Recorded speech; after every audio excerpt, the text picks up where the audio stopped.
I love this game. I love my teammates.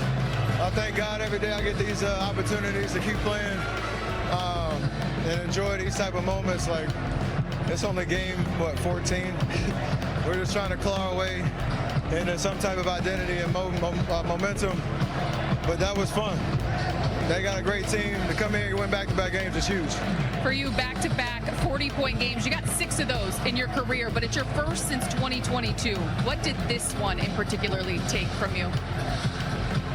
Just kind of digging deeper, reminding myself to have fun. Like,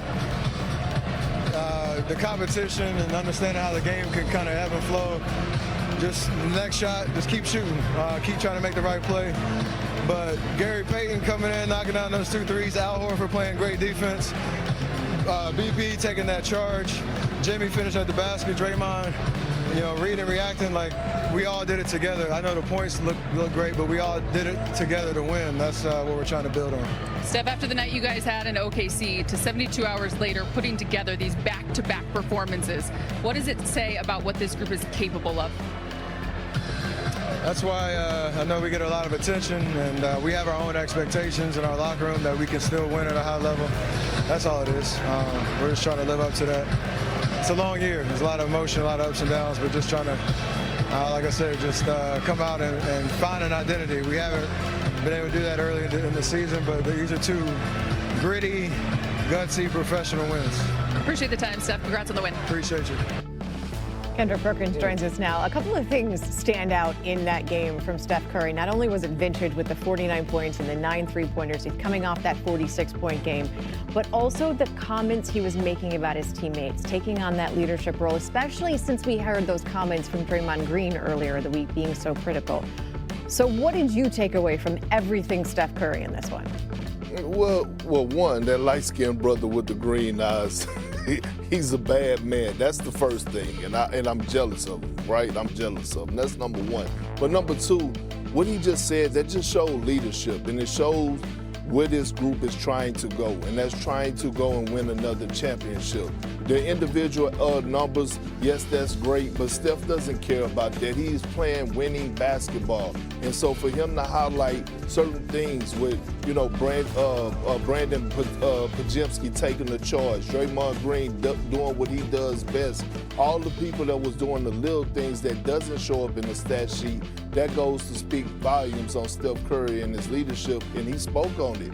Back-to-back wins against a really good young team in the San Antonio Spurs, and it was playoff vibes. And when it came down to the crunch time, when it mattered the most, experience kicked in, and we saw guys make plays for the Golden State Warriors. And you heard him say things like, we did it together, and I love this team. Those are messages to the team as much as they are to us. Perk, we haven't seen LeBron yet, but between him and KD, we talked about how long they've been in the league. Well, Steph has been in the league almost 20 years as well, right? And he's still doing it at this level. I guess as we look ahead to the season, how much of this level will the Warriors need from him if they have any chance of going deep in the playoffs? Well, I said this before the season started. Every matchup in the Western Conference in the regular season is going to feel like a playoff-type game because the West is that stacked. But the one thing that we don't give Steph enough credit for is that he is one of the most well-conditioned athletes this game has ever seen. We give a lot of props to LeBron James, and rightfully so. But Steph Curry, when you look at his body, you look at his cardio, you look at his conditioning, his off-season workouts, how he comes into training camp, it shows on the floor and his mindset. And now he has a bona fide Robin in Jimmy Butler that at times Steve Kerr could pick and choose his spots when he could rest him in those non-Steph minutes, and then he's fresh for the fourth quarter. Yeah. We also have Wemby in terms of his conditioning and off-season conditioning and the body changes that we saw from him. He went out there again tonight and did what Wemby's been doing. You know what I love, though?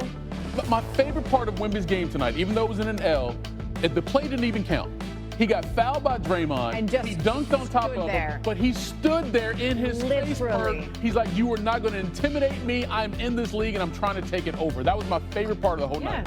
Mine too. And look, Wemby is mean. He's backing down from no one. Right. But what we saw tonight from the San Antonio Spurs was the youth kick in, right?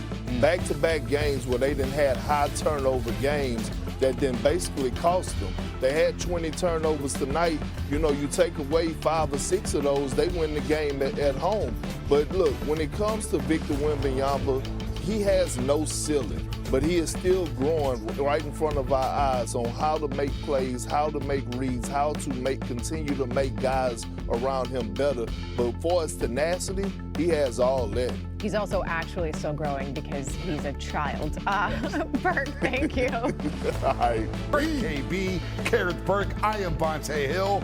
Wow, Bessie, what a game. This is the NBA Cup, Bonte. This is what I'm talking about. This is the energy we keep talking about. This is Steph Curry willing his team, willing the Warriors. They could not buy a basket in the first half without Steph, and Steph just kept saying, just give me the ball. I'll make something happen. And you're going against a young, scrappy, very well-coached San Antonio Spurs team with Victor Wembanyama, who's an alien in the middle of the paint. This was a beautiful game to watch. It came all the way down to the wire. Wow was the text my dad just sent me. Like word for word. There you go. But shout out to Papa Burke. Remember when Jimmy Butler first got here, he's like, oh, get the ball to 30 and then back up? Okay, there you go. Get the ball to 30. Who backed up this game, a 49-point game after he had the 46-point game? He's like Atlas right now with the Warriors on his shoulders.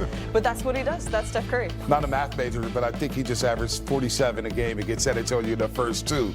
So, unbelievable. By the way, nightmares at this point. Gary Payton II with some big-time shot making in the fourth quarter, and the defense on De'Aaron Fox to seal the deal in this NBA Cup game. But more importantly, the Warriors went 2 straight on the road after losing 6 consecutive games away from Chase Center. So let's start with the fourth quarter and crunch time tape here, folks. It was a long one. It was riveting. You had drama. You had great defense. You had great shot making. I love it. All of it here. So let's get to the fourth quarter tape. 87-82.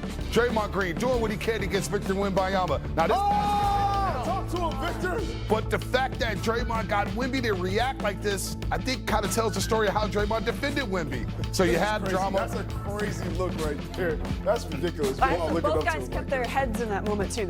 Well, security came on the floor. They were flying all over the place. And then moments later, Draymond Green picked up his 5th foul. So what are the Warriors going to do defensively?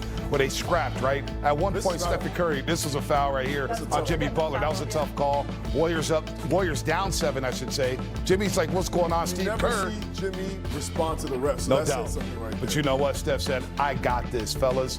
And he scored 10 straight points during this stretch. This is after ending the third quarter with 14 straight. There was nothing they could do. Steph is shooting the ball from way out of 3-point range. You couldn't even double team him out there. I know. They tried Castle. They tried Fox. They tried KJ. They tried like every double team. No, they avoided putting Champagne on him because Steph needs to start having Champagne send a taxi to get Champagne to the games from now on. Champagne was hitting the streets. You see the big 3 by Wemby there, who scored 26 points and grabbed 12 rebounds. But how about the big shot by Gary Payton II? Shot clock going down, saying no worries, fellas. Steph doubled at half court. Horford, the GP2. Big shot. Pajimski. Big shot. BP has been struggling all game. That was a big shot, big take right there. Pod showed up in that fourth quarter, and then GP2 again. Ready to step into that 3-point shot after the start of the game didn't belong to Potts. And a 9-0 run there gave the Warriors a 1-point lead. Fox, though, going to the rack. Fox bounced back in a major way with 24 points and 10 assists, but Draymond's back on the floor. Warriors need a basket here. Nice pass by Steve Kerr right there. Yep. That pass right there, you get Victor Wembanyama out the paint, and Steph Curry easy layup. Pods with a nice pass to Draymond Green, cutting to the basket. Warriors down 1. Look how scared they are of Steph. Look at these plays. There's 2 guys on him. Jimmy Butler gets a wide open layup, or not a layup, but a contested layup at the rim. Great block there by Wemby on the fast break, and you thought maybe San Antonio has sealed the deal, but they're settled for a long jumper. And again, Fox. Steph heads up play right there to draw the foul right there. You know what he's going to do at the charity stripe. He goes 8 of 8 from the free throw line. He nails 2. Now we get down to the final possession of the game. It's young glove. Gary Payton II on swipe of Fox. Great contest. Good shot. Better defense right here. And then Draymond boxing out Wemby, so no. Look at the energy right here. Look at the excitement, Bonte. You talk about the NBA Cup. Can you feel the energy? Oh, I can feel the energy. Feel it? We can feel it from here. We can feel the energy. Coming up here from Texas. Well, think about it, KB. They get blown out in Oklahoma City. They're down 36 at one point. 6 straight road losses. We heard from Steve Kerr next day, hey, there's going to be drastic changes. We heard from Jimmy Butler and Draymond Green that night saying, we got to stop with our personal agendas. We need to start winning some basketball games. Well, they go down to San Antonio to a team that hadn't lost a home game all season. They were rolling, and they take 2 in South Texas against that team? Look at this as the 3 in 4 nights, 3 games in 4 nights, and the response to each one. Because OKC is indeed a buzzsaw, but they didn't like how they lost in that game. That was the problem. They were